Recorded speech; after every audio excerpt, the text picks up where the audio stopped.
Hello friends, मैं आप लोगों के लिए आज सीटेट के क्वेश्चंस लेकर आई हूँ। वस्तुनिष्ठ प्रश्न मतलब एमसीक्यू मल्टीपल चॉइस क्वेश्चंस लेके आई हूँ, जिसे हम देखेंगे कि करके ये आपके लिए महत्वपूर्ण हो सकते हैं।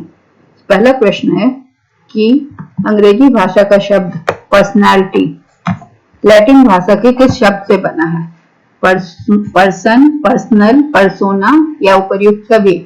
तो इसमें हम ये बताएंगे कि ये पर्सोना सबसे बना है, जिसका अर्थ होता है नकाब, मुखौटा। तो जो स्टेज पर प्ले करने के लिए लोग जो मुखौटा लगाते हैं उसको पर्सोना कहते हैं लैटिन भाषा में, और उसी पर्सोना से ही पर्सनालिटी शब्द का निर्माण हुआ है। तो इसका आंसर है सी। अगला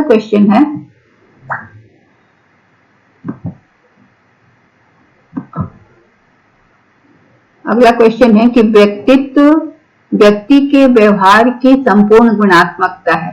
मतलब क्या है कि किसी भी व्यक्ति का व्यक्तित्व जो है, उसके व्यवहार में जो भी क्वालिटीज होती है, जो भी क्वालिटेटिव एस्पेक्ट होता है, वो सारा उसके व्यक्तित्व में निहित हो जाता है, सन्निहित होता है। इसलिए किसी के व्यक्तित्व के बारे में जब भी हम बताते हैं तो उसके व्यवहार की गुणात्मकता पर आधारित ही उसका व्यक्तित्व होता है, या उसके व्यक्तित्व का निर्धारण उसी से किया जाता है।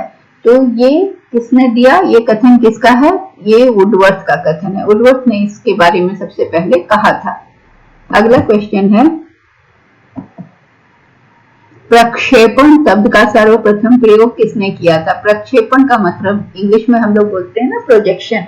तो प्रक्षेपण क्या होता है कि प्रक्षेपण का मतलब होता है कि ये हाईली रिएक्टिव मेंटल प्रोसेस होता है, ये मानसिक प्रक्रिया है, मनोरचना है, जिसका प्रयोग सबसे पहले सिगमंड फ्रायड ने किया था, और ये बताने के लिए कि ये जो है तो रिएक्टिव मेंटल प्रोसेस होता है। मतलब ये इस तरह का होता है, इस शब्द को उन्होंने न्यूरोलॉजी से लिया था। न्यूरोलॉजी में क्या होता है कि वो इसका मतलब होता है प्रोजेक्शन या प्रक्षेपण का मतलब होता है कि ये कैपेसिटी होती है न्यूरॉन की कि वो किसी भी स्टिमुली को एक लेवल से दूसरे लेवल में ट्रांसमिट करते हैं या उसको भेजते हैं, तो वो नॉर्मल से ज्यादा जाता है। जैसे कि कोई व्यक्ति, अगर इस प्रोजेक्शन का उदाहरण में कि अगर कोई व्यक्ति वो अपने सेल्फ क्रिटिकल कंडीशन में खुद ही परेशान है खुद से, उसका मेंटल स्टेट ऐसा है कि सेल्फ क्रिटिकल है, तो वो हमेशा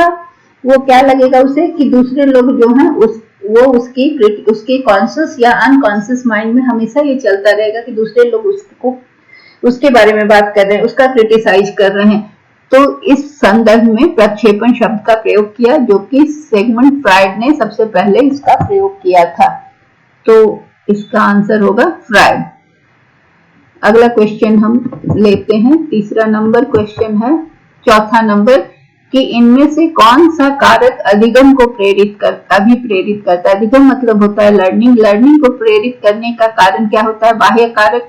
दूसरा है विफलता से बचने की प्रेरणा, और तीसरा है लक्ष्यों को प्राप्त करने में व्यक्तिगत संतुष्टि, और चौथा है उपर्युक्त में से कुछ नहीं। तो ये क्या है कि हमारे विफलता से बचने की प्रेरणा या बाह्य कारक से हमारा लर्निंग अफेक्टेड नहीं होता, बल्कि लर्निंग अफेक्टेड होता है कि लक्ष्य को प्राप्त करने से जो हमें संतुष्टि मिलती है वो हमें हमारी लर्निंग को बढ़ाता है, एनकरेज करता है।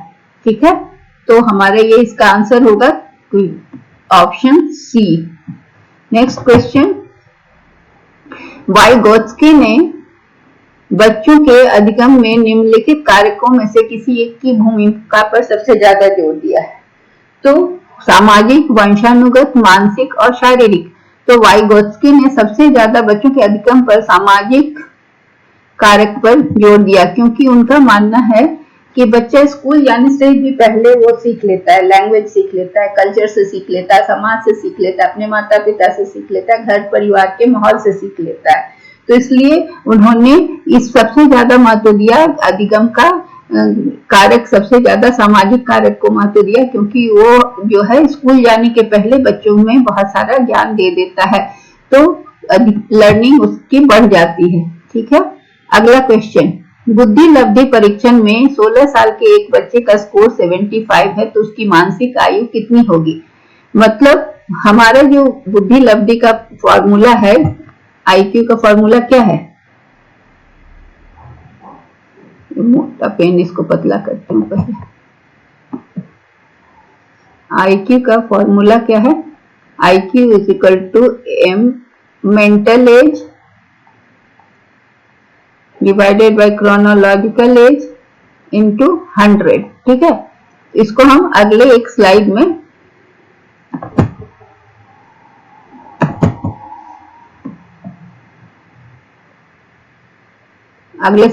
हम इसको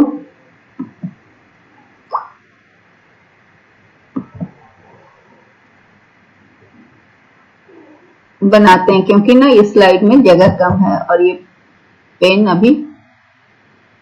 तो यहाँ पर क्या है, हमारा आईक्यू दिया हुआ है 75 और क्रोनोलॉजिकल एज दिया हुआ है, हमें निकालना क्या है, मेंटल एज। तो आईक्यू है 75, मेंटल एज नहीं दिया हुआ है, यही हमको निकालना है, और क्रोनोलॉजिकल एज दिया है 16 इंटू 100। ठीक है, तो इसको हम अगर सॉल्व करें तो ये क्या होगा, हम नीचे चलते हैं, इसमें एक मिनट, इसको फिर से हटाते हैं सारा। तो यहां से शुरू करते हैं, I Q is equal to mental age से chronological age into 100. So IQ is given 75, mental age is not given,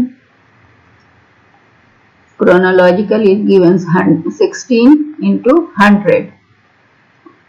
और क्या होगा कि ये 100 इधर अगर करते हैं तो हो जाएगा 75 by 100 is equal to mental age by 16। फिर हम यहाँ पर बना रहे हैं, और 3/4 is equal to mental age by 16। So mental age will be क्या होगा, 3/4 इंटू 16।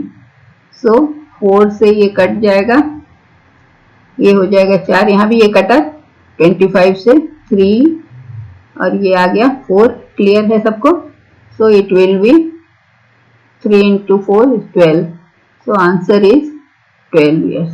मेंटल एज क्या हुआ, 12 years। तो हमारा क्वेश्चन में देखना है कि 12 years का ऑप्शन है कि नहीं।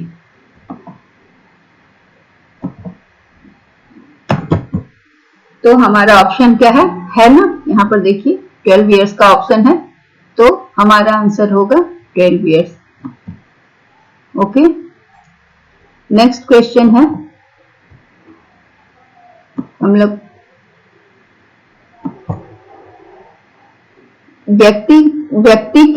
व्यक्तित्व का वह अंश जो नैतिकता के विषय में माता पिता तथा सामाजिक मानकों को समाविष्ट करता है, इंक्लूड करता है, वो क्या है, इदम, अहम, पराहम। इदम को हम इंग्लिश में क्या कहते हैं, ईड, और दूसरा है अहम जो है उसको ईगो, और पराहम को सुपर ईगो कहते हैं। ठीक है, तो ईड क्या होता है, ये ईड जो होता है ना, वो जन्मजात प्रवृत्ति होती है, उसमें कोई सुधार नहीं होता है, वो जैसा एनिमल इंस्टिंक्ट टाइप का चीज होता है, आक्रामक होता है, मूल प्रवृत्ति जो नेचुरल इंस्टिंक्ट होता है, जिसमें कोई रिफॉर्म नहीं लाया गया, कोई सुधार नहीं किया गया, जन्मजात जो प्रवृत्ति होती है उसको हम ईड कहते हैं, जिसमें की दमित इच्छाएं ये होता है। इस एज में या इस अवस्था में जो व्यक्ति होता है वो कोई भी तनाव नहीं झेल सकता, और उसको कुछ भी चाहिए तो बिना किसी बाधा के तत्काल चाहिए, वह तुरंत ही किसी चीज को प्राप्त कर आनंद प्राप्त करना चाहता है। दूसरा है अहम। अहम में क्या होता है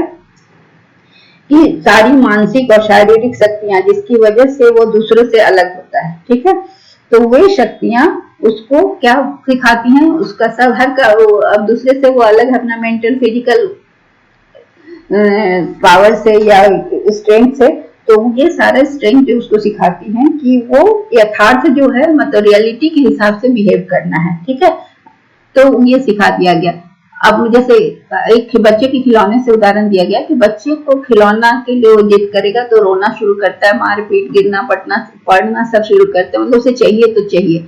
अहम में क्या होता है कि उसको मना किया जाता है, ठीक है, डांटा जाता है, तब वो नहीं लेता है, मतलब डांट के डर से वो नहीं लेता है। और परा अहम में क्या होता है कि उसके बाद फिर उसको दिया भी जाता है तो वो नहीं लेता है, क्योंकि उसको समझ में आ जाता है कि लेने से पहले मना किया गया। तो अहम क्या है कि वो शक्ति जो उसको अपनी यथार्थता के अनुसार व्यवहार करने के लिए सिखाती है। और पराअहम क्या है कि पराअहम में वो सामाजिक संस्कारों से संबंधित हो जाता है और व्यक्ति समाज और राष्ट्र हित के लिए काम करने लगता है। तो यहाँ पर हमारा क्वेश्चन क्या है कि सामाजिक मानकों और माता पिता के तथा सामाजिक मानकों को समाविष्ट करता है, तो वो कौन सा है?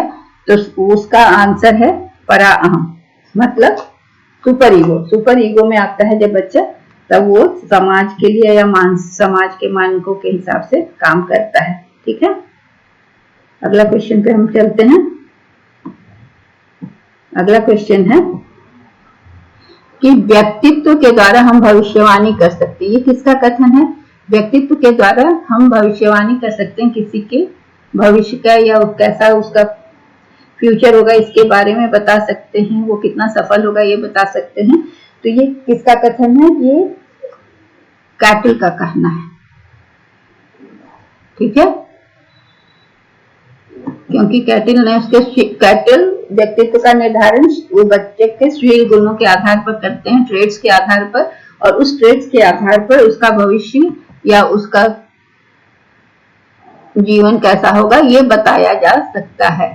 बच्चे कैसे सीख सकते हैं? इसमें से मतलब किस किस तरीके से सीख सकते हैं? तो 4 ऑप्शन में एक ऑप्शन गलत है, बाकी 3 ऑप्शन सही है, तो आपको गलत ऑप्शन चुनना है। बच्चे कई तरीकों से सीख सकते हैं। बच्चे केवल कक्षा में ही सीख सकते हैं। बच्चे सीखने के लिए एक स्वाभाविक रूप से प्रेरित होते हैं। बच्चे तब सीखते हैं जब वो संज्ञानात्मक रूप से तैयार होते हैं। तो देखो, बच्चे कई तरीकों से सीख सकते हैं, बिल्कुल सही। बच्चे केवल कक्षा में ही सीख सकते हैं, ये गलत है। बच्चे क्या, कोई भी व्यक्ति कक्षा से बाहर या स्कूल कॉलेज से बाहर भी सीख सकता है। और लर्निंग तो लाइफ लॉन्ग प्रोसेस है, जिंदगी भर चलता रहता है। तो जिंदगी भर कोई कक्षा में थोड़ी रहता है। बच्चे की बात अलग है कि बच्चे कक्षा में रहते हैं जब तक वो बच्चे रहते हैं, लेकिन वो कक्षा से बाहर निकलते हैं तो बाहर भी बहुत चीज उनको सिखाई जाती है। एजुकेशन कई तरह का होता है ना, औपचारिक शिक्षा, अनौपचारिक शिक्षा। तो औपचारिक शिक्षा कक्षा में होता है, क्लासरूम में होता है, लेकिन अनौपचारिक शिक्षा तो किसी से भी मिल सकता है। कोई रिक्शा वाला भी बता सकता है, कोई दुकान वाला भी बता सकता है। इसलिए ये गलत होगा कि बच्चे केवल कक्षा में सीख सकते हैं, ठीक है। अगला है क्वेश्चन नंबर 10। नंबरिंग गलत हो गया। इसमें से कौन सा सूक्ष्म गति कौशल का उदाहरण है? कूदना, लिखना, दौड़ना, चढ़ना। तो सूक्ष्म गति कौशल मतलब कि इसमें fine motor, hand motor coordination किसमें होता है? कूदने में नहीं होता है, दौड़ने चढ़ने में नहीं होता है, बल्कि लिखने में होता है, क्योंकि लिखने में हमें राइटिंग को ध्यान देकर लिखना होता है और हाथ का ग्रिप अच्छा बनाना होता है, आंख का, ये सारी चीजें। तो हैंड मोटर स्किल जो है वो रिफाइंड होता है किसमें? राइटिंग में, ठीक है। अगला क्वेश्चन है कि विषय का तात्कालिक ज्ञान व्यक्ति को नहीं होता, परंतु प्रयास द्वारा प्रत्यास्मरण करके उसे चेतना में लाया जा सकता है। किस मन के किस स्तर से संबंधित है? देखो, मन का 3 हिस्सा है, कॉन्शियस, सबकॉन्शियस और ये सबकॉन्शियस हुआ, और अचेतन होता है अनकॉन्शियस। तो किस स्तर का है? चेतन भाग जो होता है मन का, उसमें क्या होता है कि सब चीज आपको, कोई कार्य जब आप सीखते हैं तो कॉन्शियस माइंड में जब सीखते हैं तो आप पूरे ध्यान से सीखते हैं, और मन चेतन अवस्था में होता है तो आप एक्टिव लर्निंग करते हैं। तो इसका उदाहरण एक दिया गया है कि मान लीजिए कि आप समंदर में आइसबर्ग को तैरते हुए देख रहे हैं। तो आइसबर्ग बहुत बड़ा होता है, जिसका थोड़ा सा हिस्सा ऊपर दिखता है, बाकी सब नीचे होता है। सपोज कि 10% हमको दिख रहा है और 90% उनका अंदर है। तो ये 10% जो दिख रहा है ना, जो 10% है वो आइसबर्ग, वो चेतन अवस्था है। तो मतलब हमारे दिमाग का चेतन अवस्था केवल 10% काम करता है, उससे हम सीखते हैं। अचेतन में क्या होता है कि 90% हिस्सा जो कि हम व्यक्ति करना सीखता है या वो अचेतन मन में होता है। बच्चे को व्यक्ति को पता भी नहीं होता है कि उसके अचेतन मन में क्या चल रहा है, जिसको हम अनकॉन्शियस। और अर्धचेतन भाग जो होता है उसको सब कॉन्शियस माइंड कहते हैं। सब कॉन्शियस माइंड में क्या होता है कि जो भी हम करना सीखते हैं, एक बार सीख लेते हैं, वो हमें जिंदगी भर आता है। जैसे अब साइकिल चलाना आप सीखते हैं और छोड़ देते हैं, बहुत दिन के बाद भी जब आप साइकिल उठाते हैं चलाने के लिए तो आप चला पाते हैं, क्योंकि आप प्रत्यास्मरण कर लेते हैं, प्रयास द्वारा उसको प्रत्यास्मरण करके चेतना में ले आते हैं। तो ये जो इसका आंसर होगा अर्धचेतन भाग। ठीक है,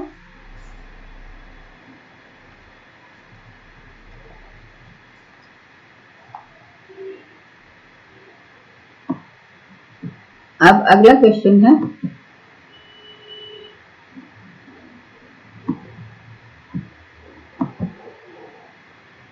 कि सबसे पहले बुद्धि परीक्षण का निर्माण किसने किया। चलो आंसर तो इसमें लगा हुआ टिक तो रहने देते हैं। तो सबसे पहले बुद्धि परीक्षण का निर्माण अल्फ्रेड बीने ने किया था 1904 में। 1904 में थियोडर साइमन के साथ। थियोडर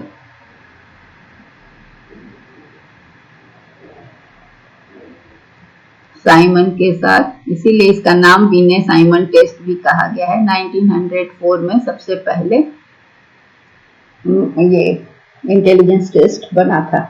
ठीक है, अगला क्वेश्चन है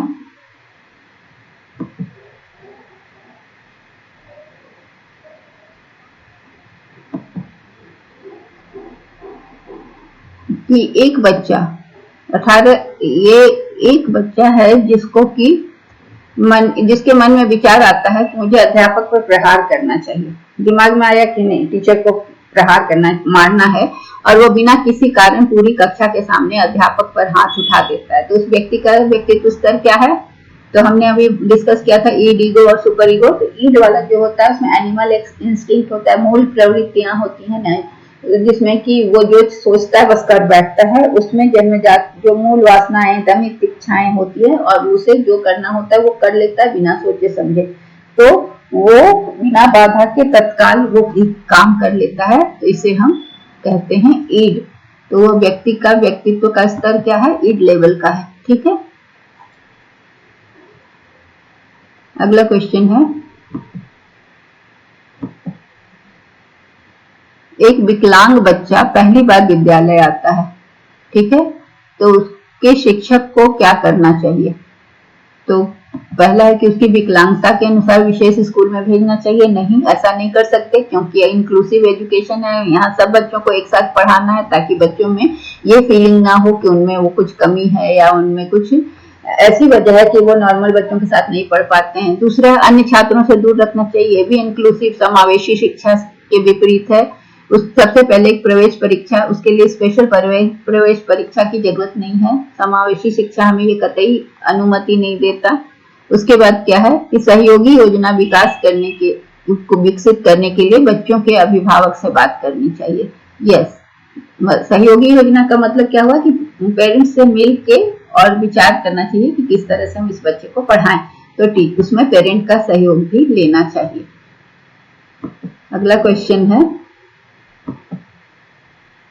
वात, पित्त, कफ वर्गीकरण है किसके आधार पर? वेद के आधार पर, कर्म के आधार पर और आयुर्वेद के आधार पर?